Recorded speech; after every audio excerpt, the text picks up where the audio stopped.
সেদিন অর্থাৎ যেদিনের ঘটনা আজ উল্লেখ করতে চলেছি সেদিন সকালের দিকে বিশেষ একটা হাতে কাজকর্ম ছিল না। হাতেই বা বলি কেন, বন্ধুবর শ্রীমান ব্যোমকেশ বক্সীর হাতেই ইদানিং কোনো কেস কামারি নেই, তাই আমিও নিষ্কর্ম হয়েই বসে আছি।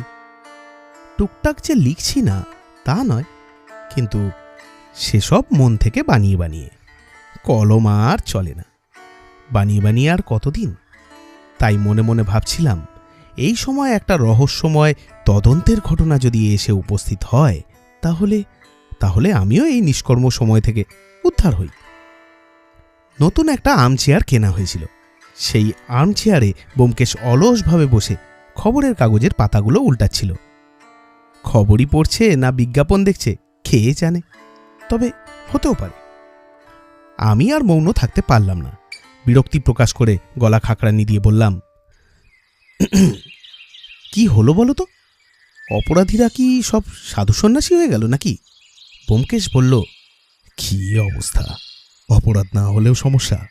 বললাম, কি আর করবে বলো, তুমি যে এই পথ বেছে নিয়েছো তাতে এরকম চিন্তাভাবনা মাথায় না এসে উপায় আছে কি? আমার না, বলো তোমার মাথায়। বেশ, তাই স্বীকার করলাম, কিন্তু একটা অন্তত মক্কেল তো দরকার। ব্যোমকেশ বলল, দেখো, অপরাধ যে একেবারে হচ্ছে না তা কিন্তু নয়। সহজে কে আর গাঠের কড়ি খরচ করতে চায় বলো না? তাদের জন্য পুলিশ তো রয়েছে। এই সময় দরজায় টোকা পড়ল। আমি উঠে গিয়ে দরজা খুললাম। 1 বছর 30-এর ভদ্রলোক এসে হাজির। ব্যোমকেশবাবু কি আপনি? আমি ভিতরের দিকে অঙ্গুলি নির্দেশ করে দেখিয়ে দিলাম। আমি ব্যোমকেশ, ও আমার বন্ধু অজিত। আসুন, ভিতরে আসুন, বসুন। উনি আসন গ্রহণ করার পর জানা গেল ভদ্রলোকের নাম ডাক্তার সুরেশ রক্ষিত। আপনাকে একবার যেতেই হবে ব্যোমকেশবাবু। রোগীর যেরকম অবস্থা, আপনি গিয়ে আশ্বাস না দিলে হয়তো রোগীকে বাঁচানো শক্ত হবে। ডাক্তার সুরেশ রক্ষিতের বয়স 40-এর আশেপাশে। একটু রোগা, শুষ্ক গোছের চেহারা। দামি এবং নতুন বিলেতি পোশাক তাঁর গায়ে যেন মানাই না, কিন্তু ভাবভঙ্গি বেশ চটপটে এবং বুদ্ধিমানের মতো। আজ সকালে তিনি ব্যোমকেশের সঙ্গে দেখা করতে এসেছেন এবং এক বিচিত্র প্রস্তাব করেছেন। বলা বাহুল্য, ব্যোমকেশের রোগী দেখতে যাওয়ার ইচ্ছে ছিল না। সে অর্ধ নির্মিলিত নেত্রে ডাক্তার রক্ষিতের দিকে চেয়ে বলল, রোগটা কি? ডাক্তার বললেন, প্যারালিসিস, মানে পক্ষাঘাত। প্রায় 3 মাস আগে আটক হয়েছিল। প্রথম ধাক্কাটা সামলে গেছেন, কিন্তু রক্তের চাপ খুবই বেশি। মাথাটা অবশ্য পরিষ্কার আছে। আমাকে পাঠালেন, আপনি যদি দয়া করে একবার আসেন, মানে ভরসা পেলে হয়তো বেঁচে যেতে পারেন। ব্যোমকেশ বলল, আপনি চিকিৎসা করছেন? ডাক্তার বললেন, আগে হ্যাঁ, আমি তাঁর বাড়ির 1 তলার ভাড়াটে এবং গৃহ চিকিৎসক। লোকটি মহাধনী, সুদের কারবার করেন। বিশুপালের নাম হয়তো আপনারা শুনে থাকবেন।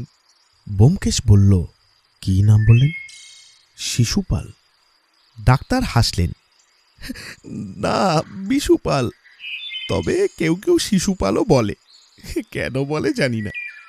লোকটা সুদখোর মহাজন বটে, কিন্তু অর্থপিচাস নয়।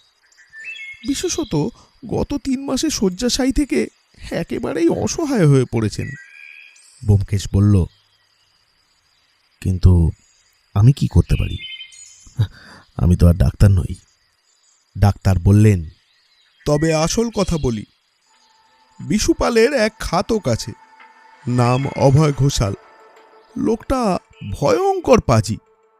বিপদে পড়ে বিশুপালের কাছ থেকে অনেক টাকা ধার নিয়েছিল, এখন আর শোধ দিচ্ছে না।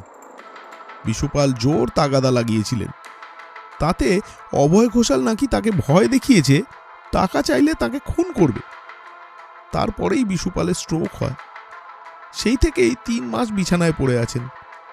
অবশ্য প্রাণের আশঙ্কা নেই, সাবধানে চিকিৎসা করলে হয়তো আবার চলে ফিরে বেড়াতে পারবেন।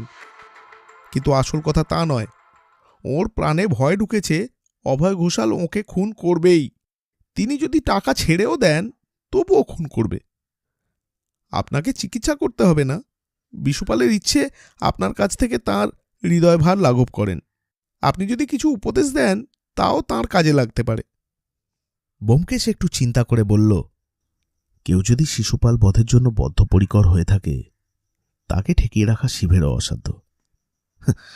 যাই হোক, ভদ্রলোক যখন আমার সঙ্গ লাভের জন্য এত ব্যাকুল হয়ে আছেন, তখন আমি যাব। ইহলোকই হোক আর পরলোকই হোক, মহাজন হাতে রাখা ভালো। কি বলো অজিত? আমি বললাম, হ্যাঁ, ও হ্যাঁ, তা তো বটেই। ডাক্তার রক্ষিত উঠে দাঁড়ালেন, হাসি মুখে বললেন, ধন্যবাদ ব্যোমকেশবাবু। এই নিন আমাদের ঠিকানা। আচ্ছা, কখন আসবেন? তিনি একটি কার্ড বের করে ব্যোমকেশের হাতে দিলেন। ব্যোমকেশ কার্ডটি দেখে নিয়ে আবার আমার দিকে বাড়িয়ে দিল। দেখলাম বিশুপালের বাসস্থান বেশি দূরে নয়, আমহা স্ট্রিটের একটি গলির মধ্যে। ব্যোমকেশ বলল, আজ বিকেল 5টা নাগাদ যাব। আচ্ছা, আসুন তাহলে। ডাক্তার প্রস্থান করলে ব্যোমকেশ হাসতে হাসতে বলল, পক্ষাঘাতগ্রস্ত রোগীকে সান্ত্বনা দেবার কাজ আমার এই প্রথম। গলিটি অতি সর্পিল, নানান ভঙ্গিতে এঁকে বেঁকে পার্বত্য নদীর মতো চলেছে। দুই পাশে 3তলা 4তলা বাড়ি। গলি যতই সরু হোক, দেখছি বাড়ি কখনোই ছোট হয় না। আকারে বাড়ার জায়গা না পেলেও দৈর্ঘ্যে বাড়ে। একটি 3তলার বাড়ির দরজার পাশে ডাক্তার সুরেশ রক্ষিতের শিলালিপি দেখে বুঝলাম এটাই বিশুপালের বাড়ি। ডাক্তার রক্ষিত জানালা দিয়ে আমাদের দেখতে পেয়ে বাইরে বেরিয়ে আসলেন। বললেন, আরে আসুন আসুন। বাড়িটি পুরনো ধরনের। একপাশে সুড়ঙ্গের মতো সংকীর্ণ বারান্দা ভিতরের দিকে চলে গেছে। তার একপাশে একটা দরজা, অন্য পাশে 2টি জানালা। দরজা দিয়ে ডাক্তারখানা দেখা যাচ্ছে। তকতকে ঝকঝকে একটি ঘর, কিন্তু রোগীর ভিড় নেই। একজন মধ্যবয়স্ক কম্পাউন্ডার দরজার সামনে দাঁড়িয়ে আছে। ডাক্তার রক্ষিত আমাদের ডাক্তারখানায় নিয়ে গেলেন। বললেন, সিঁড়ি ভাঙতে হবে, বিশুবাবু 3তলায় থাকেন। ব্যোমকেশ বলল, বেশ তো। আপনি কি এই বাড়িতেই থাকেন, না কেবল ডাক্তারখানা? ডাক্তার বললেন, 3টে ঘর আছে, 2টোতে ডাক্তারখানা করেছি, একটাতে থাকি। একলা মানুষ, অসুবিধা হয় না। আসুন। দোতলাতেও 3টি ঘর। ঘর 3টিতে অফিস বসেছে। টেবিল চেয়ারের অফিস নয়, মারোয়ারিদের মতো গদিপাতা অফিস। অনেকগুলো কেরানি বসে কলম পিষছে। ব্যোমকেশ বলল, এটা কি? ডাক্তার বললেন, বিশুবাবুর গদি, মস্ত কারবার। অনেক রাজরাজরা টিকি বাঁধা আছে ওর কাছে। ব্যোমকেশ আর কিছু বলল না। আমি মনে মনে ভাবলাম, বিশুপাল শুধু শিশুপালই নয়, জরাসন্ধও বটে। তেতলার সিঁড়ির মাথায় একটা গূর্খা রণসাজে সজ্জিত হয়ে গাদা বন্দুক হাতে টুলের ওপর বসে আছে। পায়ের শব্দ শুনে উঠে দাঁড়ালো এবং আমাদের দিকে তীর্যক দৃষ্টিতে তাকালো। ডাক্তার বললেন, ঠিক আছে ঠিক আছে। তখন গূর্খা স্যালুট করে সরে দাঁড়ালো। বারান্দা দিয়ে কয়েক পা যাওয়ার পর একটি বন্ধ দরজা। ডাক্তার দরজায় টোকা দিলেন। ভিতর থেকে নারী কণ্ঠে প্রশ্ন আসলো, কে? ডাক্তার বললেন, আমি ডাক্তার রক্ষিত, দোর খুলুন। দরজা একটু ফাঁক হল। একটি প্রৌঢ় সধবা মহিলার শীর্ণ ও আতঙ্ক ভরা চোখ দেখতে পেলাম। তিনি একে একে আমাদের 3জনের মুখ দেখে বোধহয় আশ্বস্ত হলেন। দরজা পুরোপুরি খুলে গেল। আমরা একটি ছায়াচ্ছন্ন ঘরে প্রবেশ করলাম। পুরুষ কণ্ঠে শব্দ হল, আলোটা জ্বালিয়ে দাও গিন্নি। মহিলাটি সুইচ টিপে আলো জ্বালিয়ে দিলেন। তারপর মাথায় আঁচল টেনে পাশের ঘরে চলে গেলেন। এইবার ঘরটি স্পষ্ট দেখতে পেলাম। মধ্যমাকৃতির ঘর, মাঝখানে একটি খাট। খাটের উপর প্রেত আকৃতির একটি মানুষ গায়ে বালাপোষ জড়িয়ে শুয়ে আছে। খাটের পাশে একটি ছোট্ট টেবিলের উপর ওষুধের শিশি, জলের গ্লাস প্রভৃতি রাখা আছে। ঘরে অন্যান্য আসবাবপত্র যা আছে তা দেখে নার্সিংহোমে রোগীর ঘরের কথাই মনে করিয়ে দেয়। প্রেত আকৃতির এই লোকটি অবশ্য বিশুপাল। জীর্ণ গলিত মুখে নিষ্প্রভ দৃষ্টিতে চোখ মেলে তিনি আমাদের দিকে চেয়ে আছেন। মাথার চুল পাটের মতো সাদা। সম্মুখে দাঁতের অভাবে অথরষ্ট অন্তঃপ্রবিষ্ট হয়ে রয়েছে। বয়স 50 কিংবা 60 অথবা 70 পর্যন্তও হতে পারে। তিনি স্খলিত স্বরে বললেন, ব্যোমকেশবাবু এসেছেন? আমার কি সৌভাগ্য! আস্তে আজ্ঞা হোক, আস্তে আজ্ঞা হোক। আমরা খাটের কাছে গিয়ে দাঁড়ালাম। বিশুপাল কম্পিত হস্ত জোর করে বললেন, আপনাদের বড় কষ্ট দিয়েছি। আমারই যাওয়া উচিত ছিল, কিন্তু দেখছেন তো আমার অবস্থা। ডাক্তার বললেন, আপনি বেশি কথা বলবেন না। বিশুপাল কাতর কণ্ঠে বললেন, বেশি কথা না বললে চলবে কি করে ডাক্তার? ব্যোমকেশবাবুকে সব কথা বলতে হবে তো নাকি? আচ্ছা, তবে যা বলবেন চটপট বলে নিন। ডাক্তার টেবিল থেকে একটা শিশি নিয়ে খানিকটা তরল ওষুধ গেলাসে ঢাললেন। তাতে কিছুটা জল মিশিয়ে বিশুপালের দিকে বাড়িয়ে দিলেন। বললেন, এই নিন, এটা আগে খেয়ে ফেলুন। বিশুপাল রুগ্ন বিরক্ত ভরা মুখে ওষুধ গলায় ঢেলে নিলেন। তারপর অপেক্ষাকৃত সহজ স্বরে তিনি বললেন,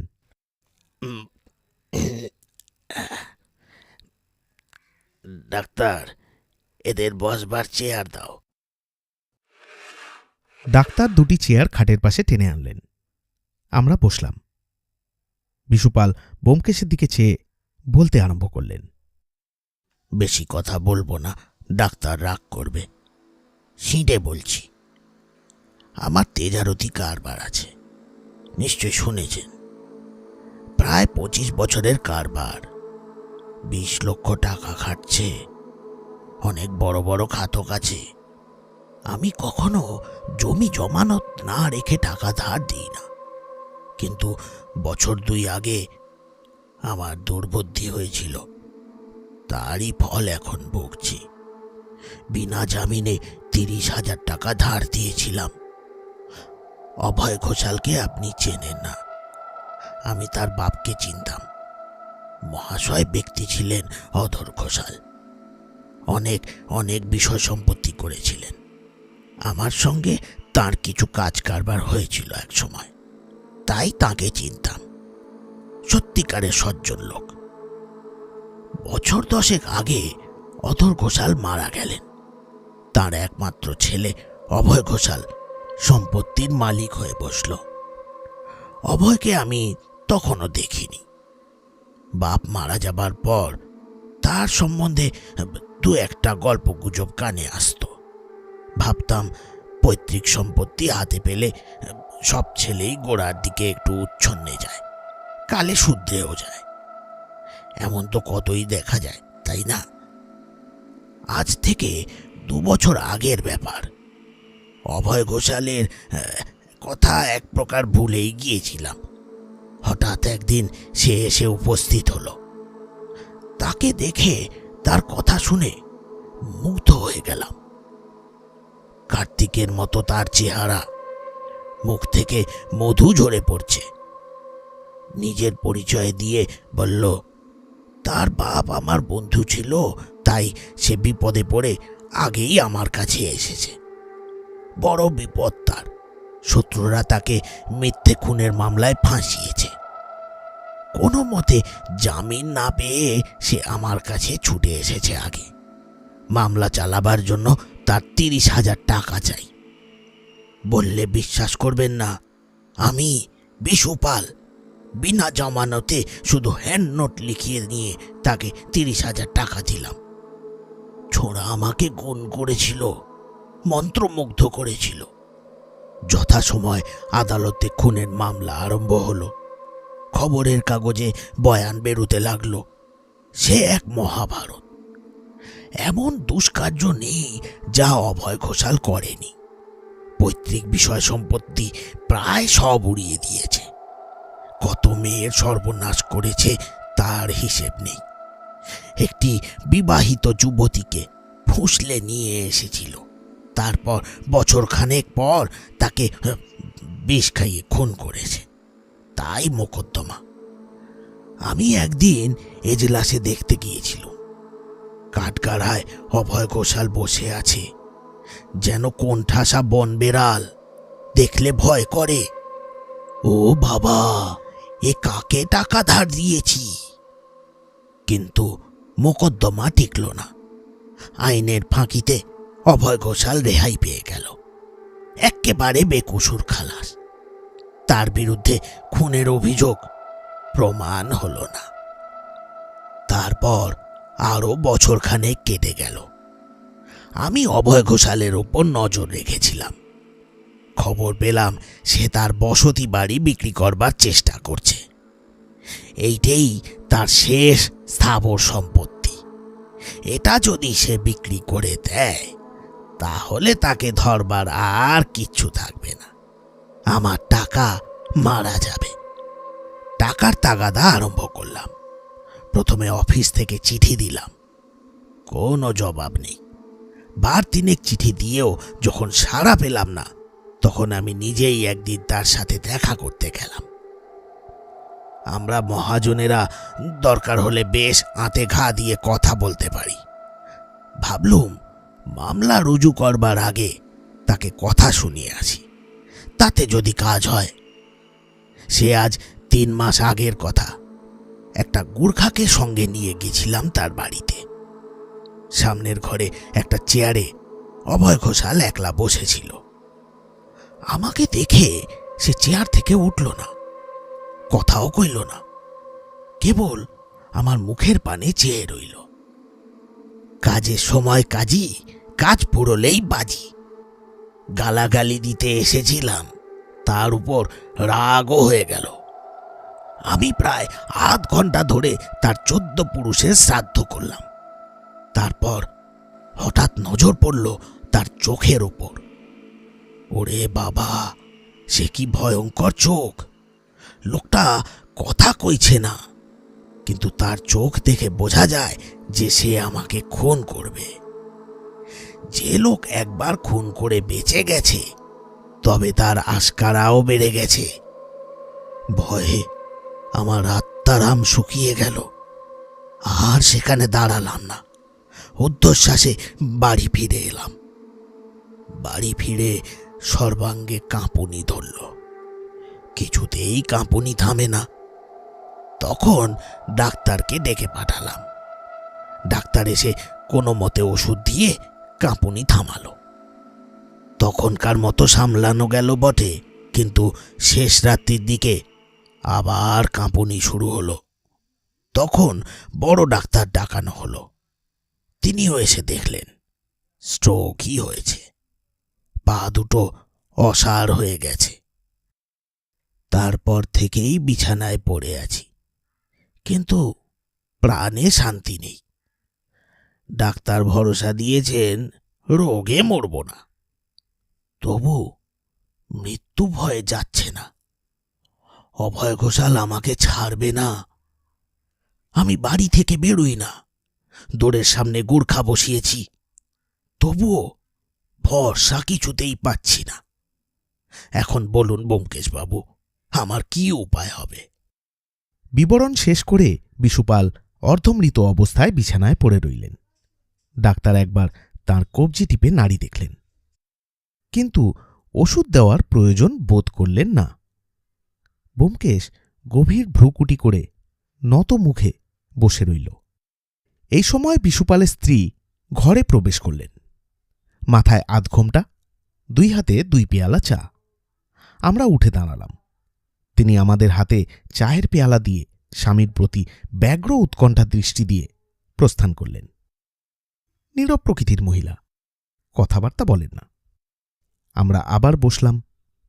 দেখলাম বিশুপাল সপ্রশ্ন নেত্রে ব্যোমকেশের মুখে তখনও চেয়ে আছেন। ব্যোমকেশ চায়ের পেয়ালায় ছোট্ট একটা চুমুক দিয়ে বলল,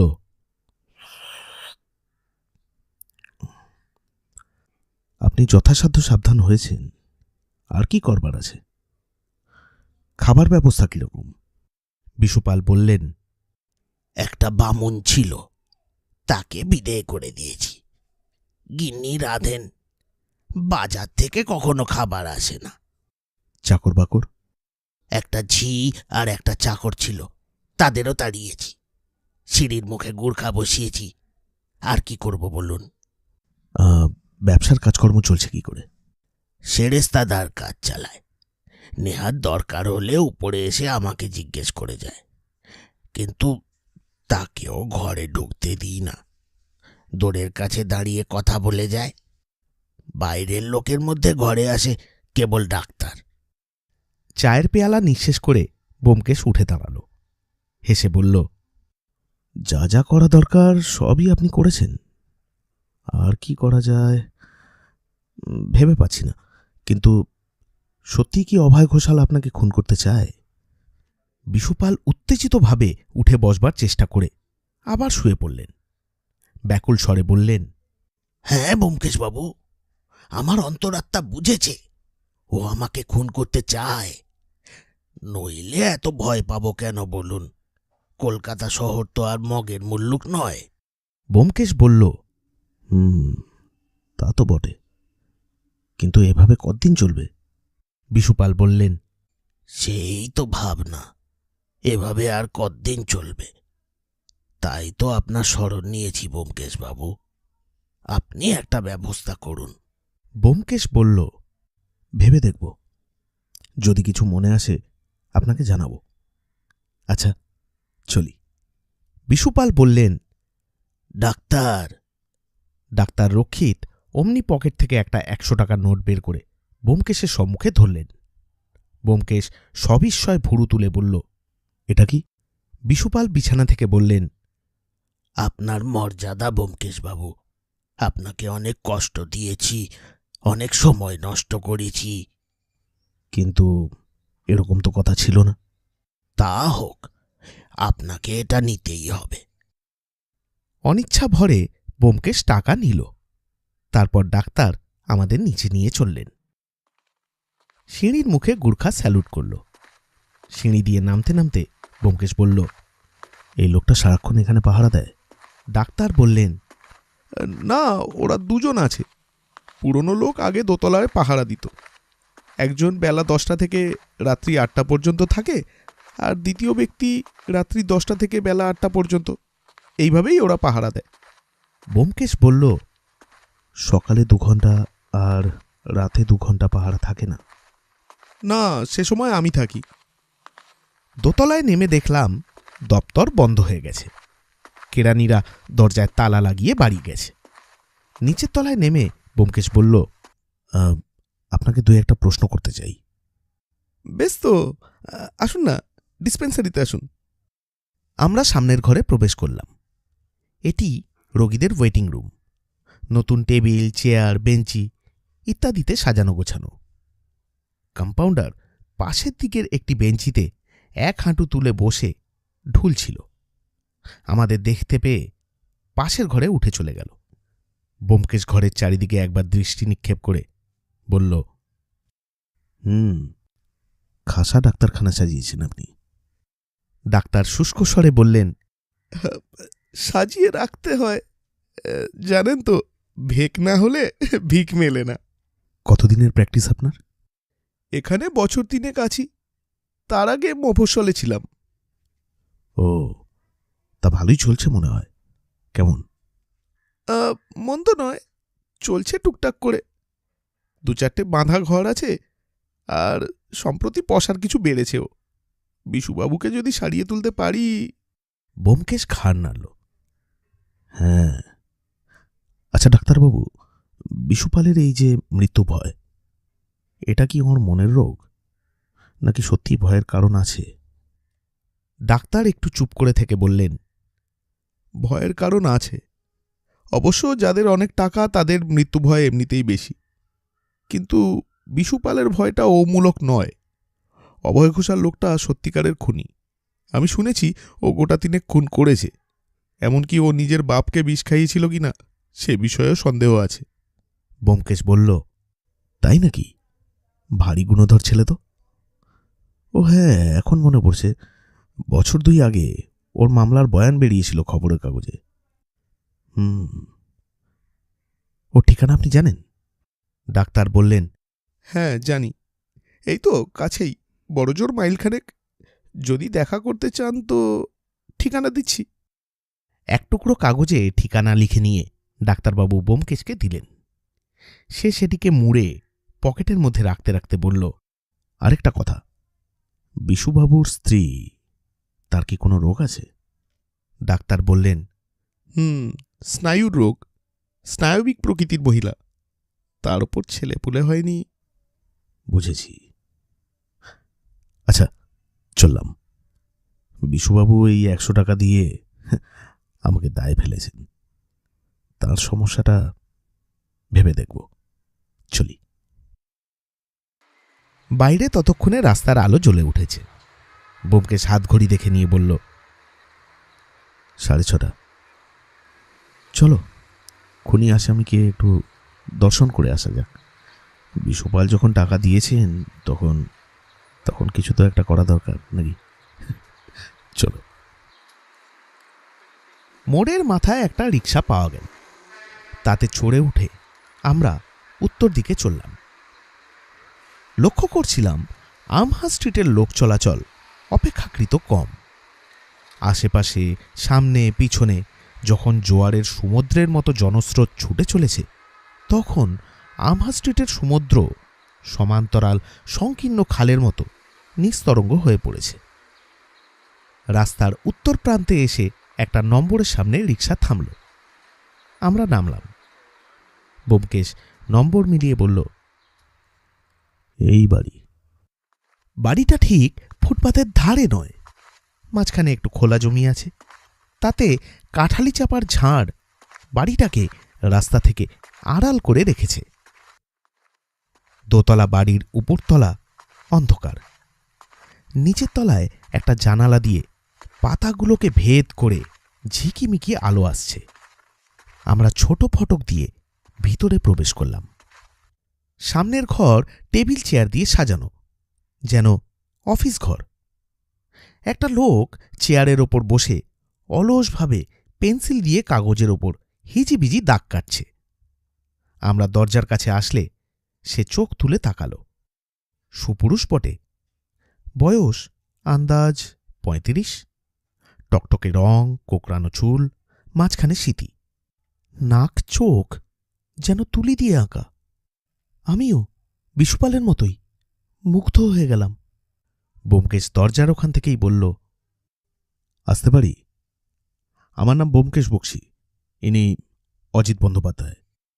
অভয় ঘোষালের চোখের দৃষ্টি সতর্ক। তারপর সে অধর প্রান্তে একটি মুকুলিত হাসি ফুটিয়ে বলল, সত্যান্বেষী ব্যোমকেশ বক্সী, কি সৌভাগ্য! আসুন।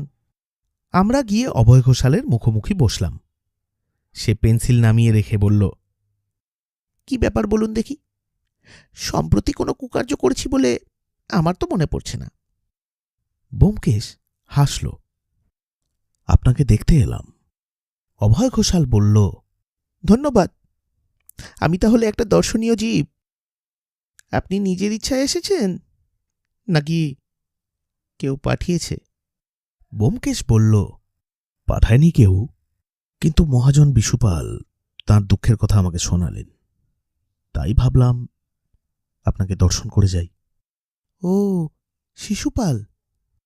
অভয় ঘোষাল কিছুক্ষণের জন্য থেমে বলল, আপনাকে কেউ পাঠিয়েছে বুঝেছিলাম, কিন্তু শিশুপালের কথা মনে আসেনি।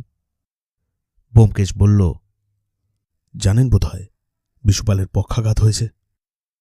অভয় বিস্ময় প্রকাশ করে বলল, তাই নাকি? আমি জানতাম না। মাস 3 আগে শিশুপাল আমার বাড়িতে এসেছিল। আমার 14 পুরুষের শ্রাদ্ধ করে গেল। ভগবান আছেন। তার মুখে বা কণ্ঠস্বরে কোনো শোক প্রকাশ পেল না। পেন্সিলটা তুলে নিয়ে সে আবার কাগজের মধ্যে হিজিবিজি কাটতে লাগল। ব্যোমকেশ বলল, এখান থেকে ফিরে গিয়েই তাঁর স্ট্রোক হয়েছিল।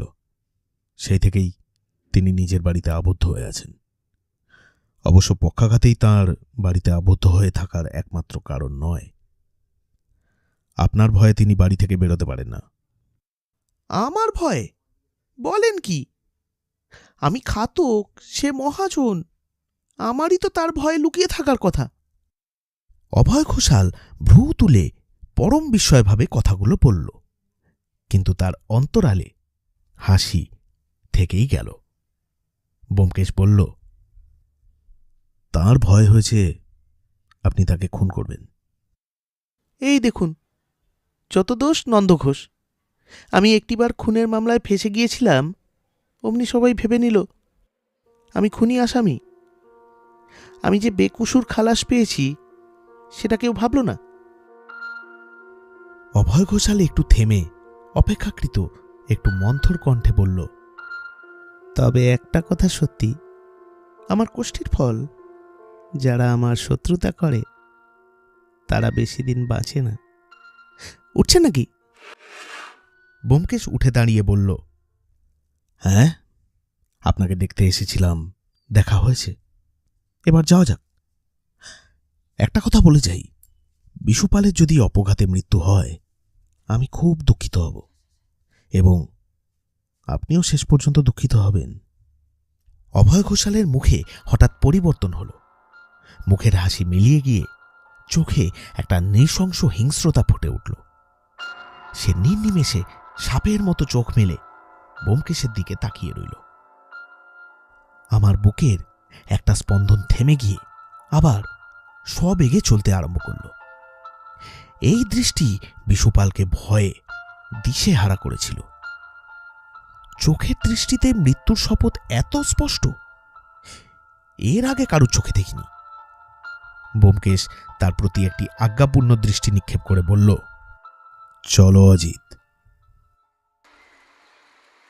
ফুটপাতে পৌঁছে দেখলাম রাস্তার পারে একটা ট্যাক্সি দাঁড়িয়ে আছে। ড্রাইভারকে ডাকবার জন্য হাত তুলেছি, ট্যাক্সিটা চলতে আরম্ভ করল। দ্রুত বেগ বাড়িয়ে নির্নিমেষেই অদৃশ্য হয়ে গেল। আমি ব্যোমকেশের দিকে তাকালাম। সে বিলীয়মান ট্যাক্সির দিকে চেয়ে থেকে বলল, ভেতরে কেউ ছিল? বললাম, দেখিনি। ড্রাইভারটা কিন্তু আমাদের দিকে তাকিয়েছিল, তাই ভেবেছিলাম খালি ট্যাক্সি, হয়তো পিছনের সিটে কেউ ছিল। ব্যোমকেশ চলতে আরম্ভ করল। কেউ বোধহয় আমাদের পিছু নিয়েছিল। কে পিছু নিতে পারে? ডাক্তার রক্ষিত ছাড়া তো আর কেউ জানে না যে আমরা এখানে এসেছি। কিন্তু কেন? কি উদ্দেশ্য? তা জানি না, অবশ্য সমাপতনও হতে পারে। ট্যাক্সিতে আমাদের অজান্তেই আরোহী ছিল। কোনো কারণে ড্রাইভার গাড়ি দাঁড় করিয়েছিল, তারপর চলে গেল। রাত্রি 7:30। আমরা পায়ে হেঁটেই বাড়িতে ফিরলাম। মনে কিন্তু একটা ধোঁকা রয়েই গেল। পরের দিন সকালে খবরের কাগজ খুলেই বলে উঠলাম, ওহে! ব্যোমকেশ চকিতে আমার দিকে ঘাড় ফেরালো। কি, বিশুপাল খুন হয়েছে? বললাম, বিশুপাল নয়, অভয় ঘোষাল। ব্যোমকেশ কিছুক্ষণ বোকার মতো আমার মুখের দিকে চেয়ে রইল। তারপর কাগজখানা আমার হাতের থেকে কেড়ে নিয়ে পড়তে আরম্ভ করল। সংবাদপত্রের বিবরণ অতি সংক্ষিপ্ত। গত রাত্রে আর্মহা স্ট্রিটের নিবাসী অভয় ঘোষাল নামক এক ধনী ব্যক্তির ঘুমন্ত অবস্থায় শয্যায় খুন হইয়াছেন। পুলিশ ঘটনাস্থলে উপস্থিত হইয়াছে। কে খুন করিয়াছে তাহা এখনও জানা সম্ভব হয় নাই। 2 বৎসর পূর্বে অভয় ঘোষাল খুনের অভিযোগে আসামি হইয়া বেকসুর খালাস পাইয়াছিলেন। মনটা অন্য প্রকার সম্ভাবনার জন্য প্রস্তুত ছিল, তাই অনেকক্ষণ বিমূঢ় হয়ে রইলাম। কাল রাত্রি 7:30 পর্যন্ত আমরা তাকে দেখে এসেছি। সে হাসি হাসি মুখে পরম স্বচ্ছন্দভাবে ব্যোমকেশের সঙ্গে প্রচ্ছন্ন বাগযুদ্ধ করছিল। তারপর কি হলো? সে ব্যঙ্গভরে বলেছিল তার অনেক বন্ধু আছে। ট্যাক্সিতে তবে কি তার বন্ধু ওত পেতে বসেছিল? আমরা চলে যাওয়ার পর ফিরে এসে তাকে খুন করেছে? কিংবা ট্যাক্সিতে লোকটি ডাক্তার রক্ষিত? কিন্তু ডাক্তার রক্ষিত তাকে খুন করতে যাবে কেন? বেশি জল্পনা কল্পনা করবার আগেই দারোগা রমাপতিবাবু এসে উপস্থিত হলেন। রমাপতিবাবুর সাথে কর্ম সম্পর্কে আমাদের ঘনিষ্ঠতা না থাকলেও অল্প পরিচয় ছিল। কাজের লোক বলেই পুলিশ বিভাগে তার বেশ সুনাম আছে। আমাদেরই বয়সী ব্যক্তি, মজবুত চেহারা, অমায়িক বচনভঙ্গি, চোখের দৃষ্টিও মর্মভেদী। ব্যোমকেশ তাকে সমাদর করে বসাল। কাগজে দেখলাম আপনার এলাকায় অভয় ঘোষাল খুন হয়েছে। রমাপতিবাবু চোখ কুঞ্চিত করে বললেন, আপনি অভয় ঘোষালকে চিনতেন?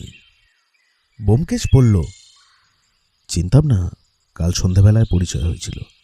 আমরা তার বাড়িতে গিয়েছিলাম তার সাথে দেখা করতে। ও তাই নাকি? দেখা করতে গিয়েছিলেন কেন? ব্যোমকেশ সহাস্যে মাথা নেড়ে বলল, আগে আপনার খবর বলুন, তারপর আমি বলবো।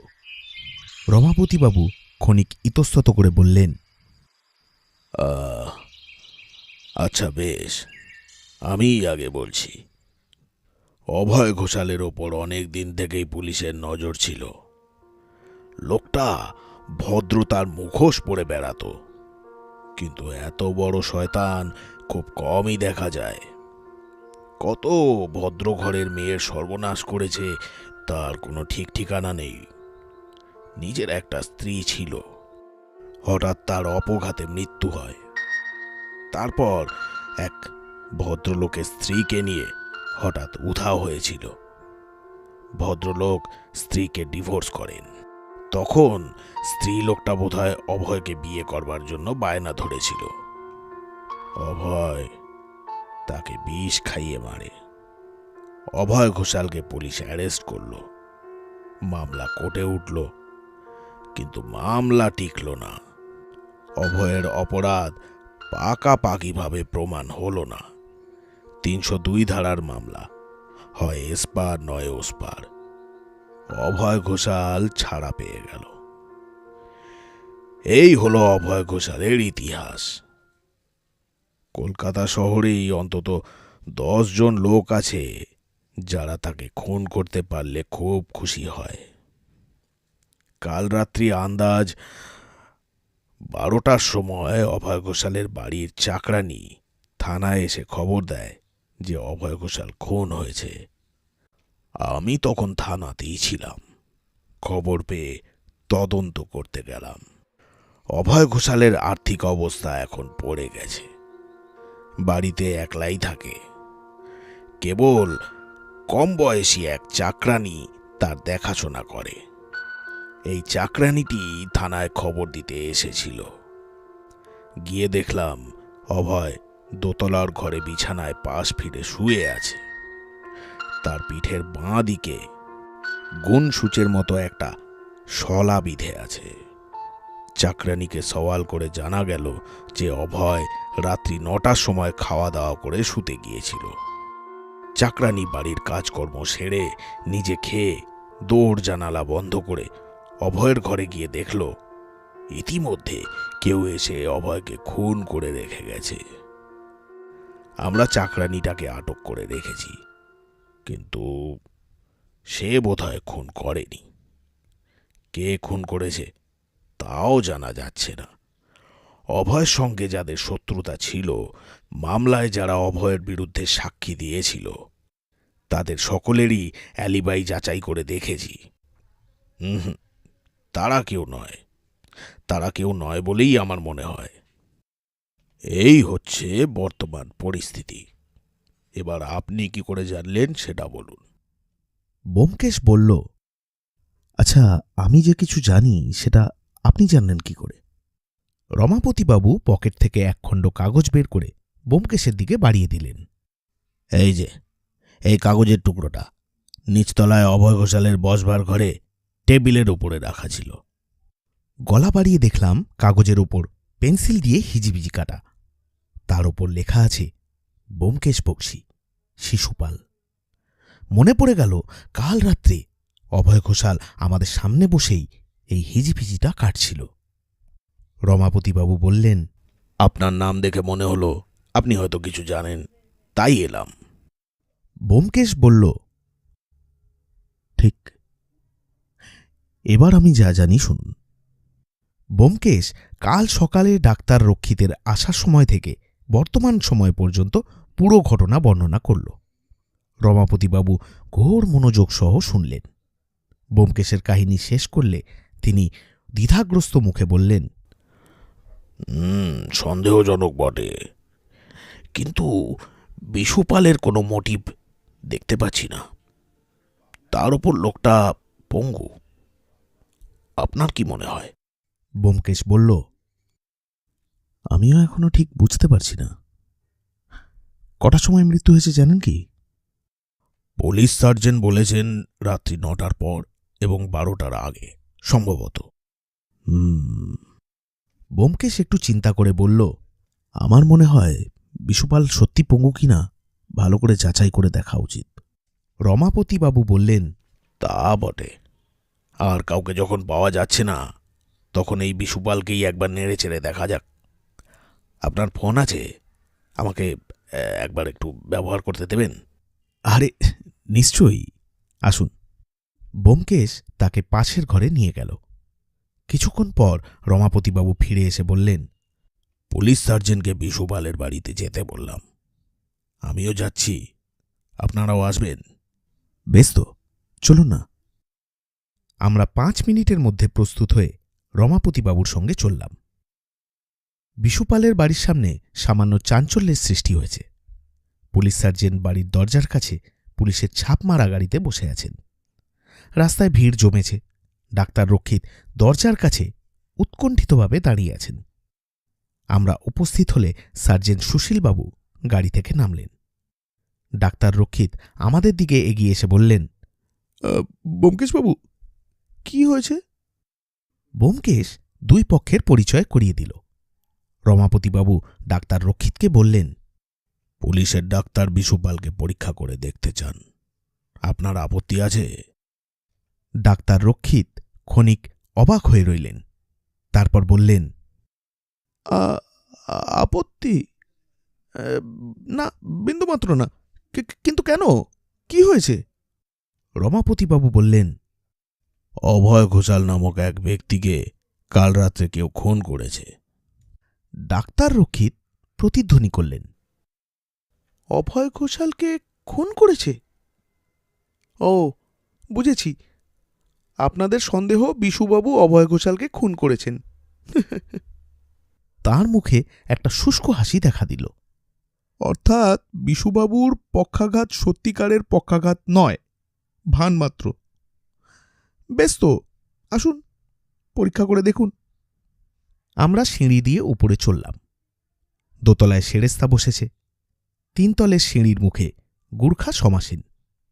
তাকে আশ্বস্ত করে ডাক্তার রক্ষিত বন্ধ দরজায় টোকা দিলেন। দরজা অল্প খুলে বিশুপালের স্ত্রীর ভয়ার্ত চোখ দেখা দিল। সমস্ত প্রক্রিয়াই কাল সন্ধ্যের মতোই চলল। বিশুপালের স্ত্রী পাশের ঘরে চলে গেলেন। আমরা 5 জন ঘরের মধ্যে প্রবেশ করলাম। ডাক্তার রক্ষিত আলো জ্বালালেন। বিছানায় বিশুপাল বালাপোষ জড়িয়ে শুয়ে আছেন। কলহশীর্ণ কণ্ঠে বলে উঠলেন, কি চাই? কি চাই? ডাক্তার, এত লোক কেন? ডাক্তার রক্ষিত তাঁর সামনে নত হয়ে বললেন, পুলিশের পক্ষ থেকে ডাক্তার এসেছেন, আপনাকে পরীক্ষা করতে চান। বিশুপালের কণ্ঠ আরও তীক্ষ্ণ হয়ে উঠল। কেন? কেন পুলিশের ডাক্তার আমাকে পরীক্ষা করতে চান কেন? ডাক্তার রক্ষিত ধীর স্বরে বললেন, অভয় ঘোষাল খুন হয়েছে, তাই। বিশুপালের ঊর্ধ্বাঙ্গ ধরপড় করে উঠল। কে? কে খুন হয়েছে? কি বললে তুমি ডাক্তার? ডাক্তার আবার বললেন, অভয় ঘোষাল। অভয় ঘোষাল খুন হয়েছে। বিশুপালের মুখে পরিত্রাণের আলো ক্ষণিক ফুটে উঠেই মুখ আবার অন্ধকার হয়ে গেল। তিনি স্খলিত স্বরে বললেন, অভয় ঘোষাল খুন হয়েছে, কিন্তু আমি যে তাকে 30,000 টাকা ধার দিয়েছি, সুদে আসলে তাও না ন্যায় করে 33,000-এ দাঁড়িয়েছে। আমার টাকার কি হবে? ডাক্তার নীরস কণ্ঠে বললেন, টাকার কথা পরে ভাববেন। এখন এরা এসেছেন যাচাই করতে সত্যি সত্যি আপনার পক্ষাঘাত হয়েছে কিনা। তার মানে? বিশুপাল চকিতে আমাদের দিকে ফিরে তাকালেন। রমাপতিবাবু খাটের ধারে এগিয়ে গেলেন। শান্তভাবে বললেন, দেখুন, আমাদের কোনো মতলব নেই। আমাদের ডাক্তার কেবল আপনাকে পরীক্ষা করে দেখতে চান। আপনার আপত্তি আছে কি? আপত্তি? কিসের আপত্তি? পুলিশের ডাক্তার আমার রোগ সারিয়ে দিতে পারবে? সুশীলবাবু বললেন, তা চেষ্টা করে দেখতে পারি। আরও কিছুক্ষণ সওয়াল জবাবের পর বিশুপাল রাজি হলেন। সুশীলবাবু তার গায়ের থেকে বালাপোষ সরিয়ে পরীক্ষা আরম্ভ করলেন। বিশুপালের পা দুটি পক্ষাঘাতে অবশ, ঊর্ধ্বাঙ্গ সচল আছে। সুশীলবাবু পায়ে ছুঁচ ফুটিয়ে দেখলেন, কোনো সাড়া পেলেন না। তারপর আরও অনেকভাবে পরীক্ষা করলেন। নাড়ি দেখলেন, রক্তের চাপ পরীক্ষা করলেন। ডাক্তার রক্ষিতকেও নানান প্রশ্ন করলেন। শেষে একটা দীর্ঘশ্বাস ফেলে পুনরায় বালাপোষ জড়িয়ে দিলেন। তাঁর এই পরীক্ষার সময় আমার দৃষ্টি একটু ভিতরের দিকে সঞ্চালিত হয়েছিল। দেখলাম বিশুবাবুর স্ত্রী দরজা একটু ফাঁক করে নিষ্পলক চোখে স্বামীর দিকে চেয়ে আছেন। তাঁর এই উদ্বেগ যেন স্বাভাবিক উদ্বেগ নয়, একটা বিকৃত ভয়ার্ত উত্তেজনা। সুশীলবাবু বললেন, দেখা হয়েছে, চলুন যাওয়া যাক। আমরা দরজার দিকে ফিরলাম। পিছন থেকে বিশুপালের গলা আসলো, কেমন দেখলেন? সারবে রোগ? সুশীলবাবু একটু অপ্রস্তুতভাবে বললেন, সারতে পারে। আপনার ডাক্তার ভালোই চিকিৎসা করছেন। আচ্ছা, নমস্কার। পুলিশের গাড়িতে বাসায় ফেরবার পথে ব্যোমকেশ জিজ্ঞেস করল, তাহলে রোগটা যথার্থ, অভিনয় নয়? সুশীলবাবু বললেন, না না, অভিনয় করছেন না। সেদিন সারা দুপুর ব্যোমকেশ উদ্ভ্রান্ত চোখে কড়িকাঠের দিকে চেয়ে তক্তপোষের ওপর পড়ে রইল এবং অসংখ্য সিগারেটের ধ্বংস করল। অপরাহ্নে যখন চা আসলো তখনও সে উঠল না দেখে আমি বললাম, পুলিশ তো তোমাকে অভয় ঘোষালের খুনের তদন্ত করতে ডাকেনি, তবে তোমার এত ভাবনা কিসের? সে বলল, ভাবনা নয় অজিত, বিবেকের দংশন। তারপর সে হঠাৎ উঠে পাশের ঘরে চলে গেল। শুনলাম কাকে ফোন করছে। মিনিট কয়েক পর যখন ফিরে আসলো দেখলাম তার মুখে একটা প্রফুল্লের হাসি দেখা দিয়েছে। কাকে ফোন করলে? ডাক্তার অসীম সেনকে। ডাক্তার অসীম সেনের সঙ্গে খুঁজি খুঁজি নারী ব্যাপারে আমাদের পরিচয় হয়েছিল। ব্যোমকেশ এক চুমুকে কাপের পুরো চা গলায় ঢেলে বলল, চলো একটু বেরোনো যাক। কোথায়? বিশুপালের বাড়ি। বিশুপালের বাড়িতে কেরানিরা দিনের কাজ শেষ করে সিঁড়ি দিয়ে নামছে। ডাক্তার রক্ষিত রোগী দেখার ঘরে টেবিলের ওপর পা তুলে দিয়ে সিগারেট টানছিল। আমাদের দেখে তড়িতে পা নামালেন। ব্যোমকেশ বলল, আপনার রোগী কেউ নেই দেখছি, একবার উপরে চলুন, আপনার সামনে বিশুবাবুকে দুটো কথা বলবো। ডাক্তার প্রসন্ন চোখে ব্যোমকেশের দিকে চাইলেন, তারপর ব্যঙ্গ নিষ্পত্তি না করে আমাদের উপরে নিয়ে চললেন। গুর্খাকে আর দেখা গেল না। বিশুবাবুর ঘরের দরজা খোলা। আমরা প্রবেশ করলাম। আজ আর আলো জ্বালাবার প্রয়োজন হল না। খোলা জানালা দিয়ে পর্যাপ্ত আলো আসছে। বিশুপালের পক্ষাঘাত ও মৃত্যুভয় কেটেছে। তিনি পিঠের নিচে কয়েকটা বালিশ দিয়ে অর্ধ শোয়ানো ছিলেন। আমাদের পায়ের শব্দ শুনে চকিতে ঘাড় ফিরিয়ে দেখলেন। ব্যোমকেশ শয্যার পাশে গিয়ে কিছুক্ষণ বিশুপালের মুখের দিকে চেয়ে রইল। তারপর ধীরে ধীরে বলল, খুব খেলা দেখালেন আপনি। বিশুপালের চোখ দুটো পেঁচার চোখের মতো ব্যোমকেশের দিকে চেয়ে রইল। ব্যোমকেশ দাঁতে দাঁত চেপে বলল, ডাক্তারকে দলে টেনেছিলেন কারণ ডাক্তার না হলে আপনার কার্যসিদ্ধি হতো না, কিন্তু আমাকে দলে টানলেন কেন? আমি আপনার পক্ষে সাক্ষী দেব এই জন্য। ডাক্তার এতক্ষণ আমাদের পিছনে ছিলেন, এখন লাফিয়ে সামনে আসলেন। উগ্র কণ্ঠে বললেন, এসব কি বলছেন আপনি? আমার নামে কি বদনাম দিচ্ছেন? খোঁচা খাওয়া বাঘের মতো ব্যোমকেশ তাঁর দিকে ফিরল। ডাক্তার, প্রোকের নামে কোনো ওষুধের নাম শুনেছ? ডাক্তার ফুটো বেলুনের মতো চুপসে গেলেন। ব্যোমকেশ আরও কিছুক্ষণ তাঁর দিকে আরক্ত চোখে চেয়ে থেকে বিশুপালের দিকে ফিরল। পকেট থেকে একটা 100 টাকার নোট বের করে বিছানার উপর ফেলে দিয়ে বলল, এই নিন আপনার টাকা। আমি চাইলে আপনাদের দুজনকেই ফাঁসির কাঠে তুলতে পারি, এই কথাটা ভুলে যাবেন না। আপনাকে 2 দিন হাজতে রাখলেই পক্ষাঘাতের প্রকৃত স্বরূপ বেরিয়ে পড়বে। বিশুপাল প্রায় কেঁদে উঠে বললেন, ব্যোমকেশবাবু, দয়া করুন। আমি যা করেছি প্রাণের দায় করেছি, নিজের প্রাণ বাঁচাবার জন্য করেছি। ব্যোমকেশ বলল, এক শর্তে আপনাকে দয়া করতে পারি। আপনাকে 1 লক্ষ টাকা প্রতিরক্ষার তহবিলে দান করতে হবে। রাজি আছেন?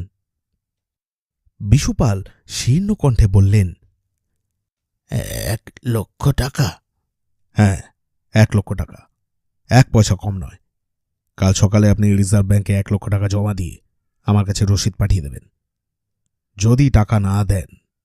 আচ্ছা আচ্ছা, 1 লক্ষ টাকা, 1 লক্ষ টাকাই দেব। মনে থাকে যেন, কাল বেলা 12টা পর্যন্ত আমি রিজার্ভ ব্যাংকের রসিদের জন্য অপেক্ষা করব। চলো অজিত। বাড়িতে ফিরে আরেক দফা চা পান করতে করতে ভাবছিলাম, প্রতিরক্ষার তহবিলে 1 লক্ষ টাকা চাঁদা, খুবই আনন্দের কথা। কিন্তু ব্যোমকেশ দুটো খুনিকে হাতে পেয়েও ছেড়ে দিল কেন? ব্যোমকেশ বোধহয় আমার মুখ দেখে কথা বুঝতে পেরেছিল।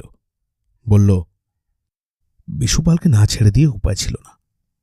মোকদ্দমা কোর্টে উঠলে সে ছাড়া পেয়ে যেত। হত্যার মোটিভ কেউ বিশ্বাসই করত না। বললাম, কিন্তু মোটিভটা তো খাঁটি। বিশুপালের দিক থেকে দেখলে খাঁটি। সে সত্যিই নিজের প্রাণ বাঁচাবার জন্যই অভয় ঘোষালকে খুন করেছিল। কিন্তু জুরি বিশ্বাস করত না, হেসে উড়িয়ে দিত। আচ্ছা, একটা কথা বলো, আত্মরক্ষার জন্য নরহত্যা করলে কোনো দোষ নেই, আইনে এ কথা বলে। কেমন? তাহলে বিশুপাল অভয় ঘোষালকে খুন করে কি দোষটা করেছে? আত্মরক্ষার জন্য নরহত্যার অধিকার মানুষের আছে, কিন্তু 3 মাস ধরে ষড়যন্ত্র করে নরহত্যা করলে আইন তা স্বীকার করবে না। বিশুপাল তা জানত, আর জানত বলেই এত সাবধানে আটঘাট বেঁধেই নেমেছিল। ব্যাপারটা বুঝলাম, তবু তুমি সব কথা পরিষ্কার করে বলো। ব্যোমকেশ তখন বলতে শুরু করল, অভয় ঘোষালকে কাল আমরা দেখেছিলাম। মুখে হাসি লেগে আছে, কিন্তু চোখে জল্লাদের নিষ্ঠুরতা। লোকটা সত্যিকারের খুনি। ওর সম্বন্ধে আমরা যা যা শুনেছি তা এক বর্ণও মিথ্যে নয়। বিশুপাল মিষ্টি কথায় ভুলে অভয় ঘোষালকে 30,000 টাকা ধার দিয়েছিল। তারপর যখন ধার শোধের পালা এলো, তখন আর অভয় ঘোষালের দেখা নেই। কে কার টাকার ধারে? বিশুপাল তখনও অভয় ঘোষালকে পুরোপুরি চিনত না। সে একদিন তার বাড়িতে গিয়ে তার 14 পুরুষান্ত করল। অভয় ঘোষাল একটা কথাও বলল না, শুধু তার দিকে চেয়ে রইল। কিন্তু সেই চাউনি দেখে বিশুপাল ভয় পেয়ে গেল।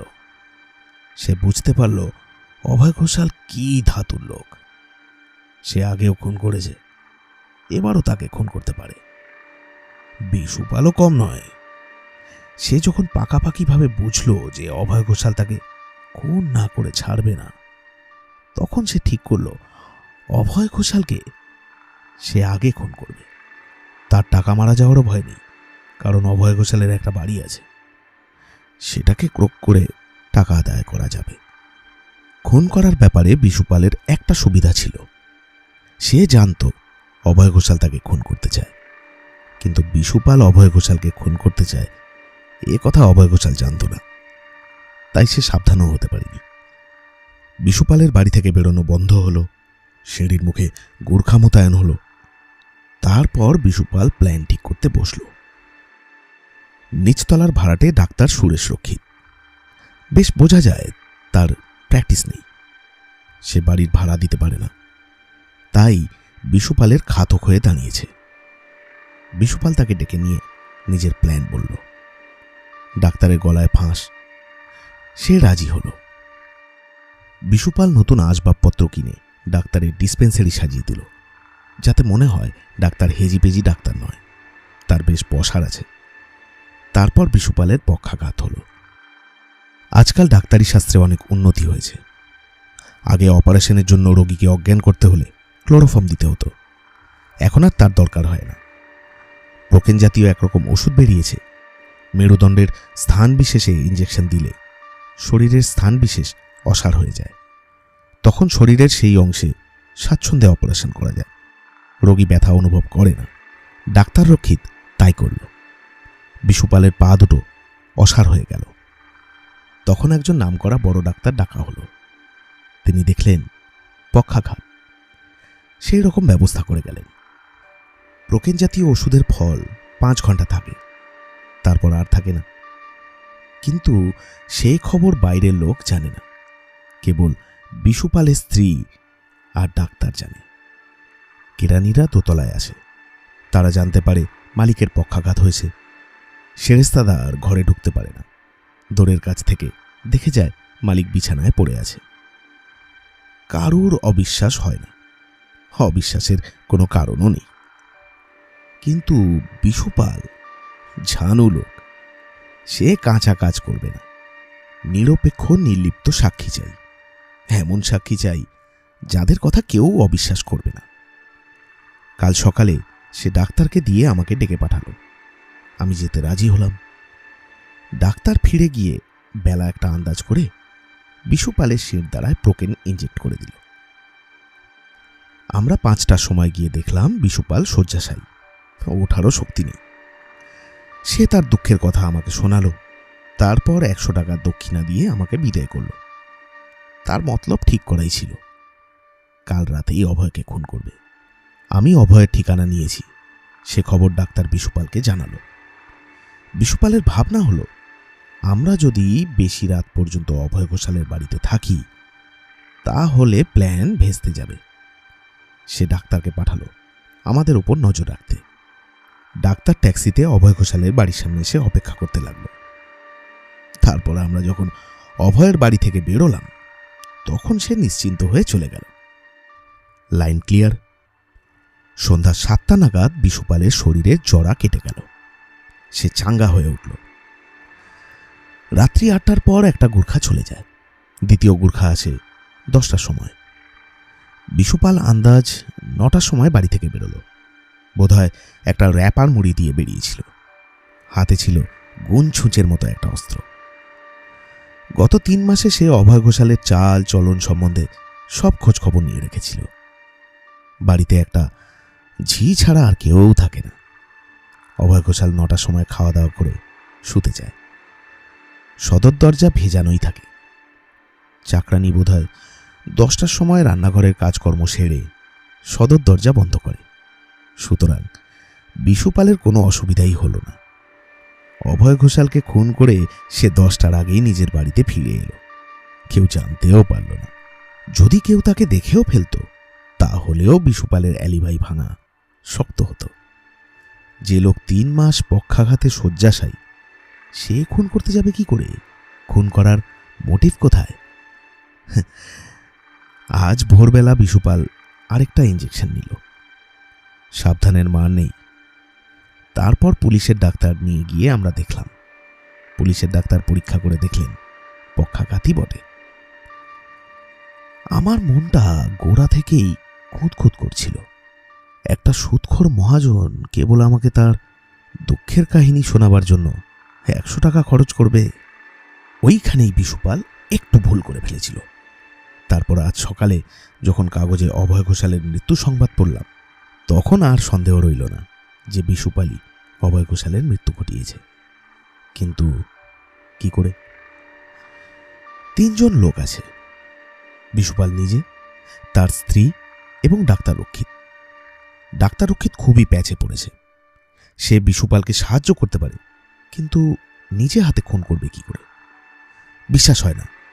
বিশুপালের স্ত্রী মেয়ে মানুষ, স্বামীকে বাঁচাবার জন্য সে অভয় ঘোষালকে হাতের কাছে ফেলে হয়তো বিষ খাওয়াতে পারে, কিন্তু অত দূরে গিয়ে ছুরি চালানো তার পক্ষে সম্ভব নয়। ছুরি মেয়ে মানুষের অস্ত্র নয়। বাকি রইল বিশুপাল, কিন্তু সে তো পক্ষাঘাতে পঙ্গু। গুর্খা দুটোকে গোড়াতেই বাদ দিয়েছি। প্রাণী হত্যায় তাদের অরুচি নেই, তারা কুকরিও চালাতে জানে। কিন্তু বিশুপাল নিজের গুর্খা দারোয়ানকে দিয়ে খুন করাবে, এত কাঁচা ছেলে সে নয়। গুর্খাদের মাথায় প্যাঁচালো বুদ্ধি নেই, তারা সরল এবং গোয়ার, ধরা পড়লে সত্যি কথাই বলে ফেলবে।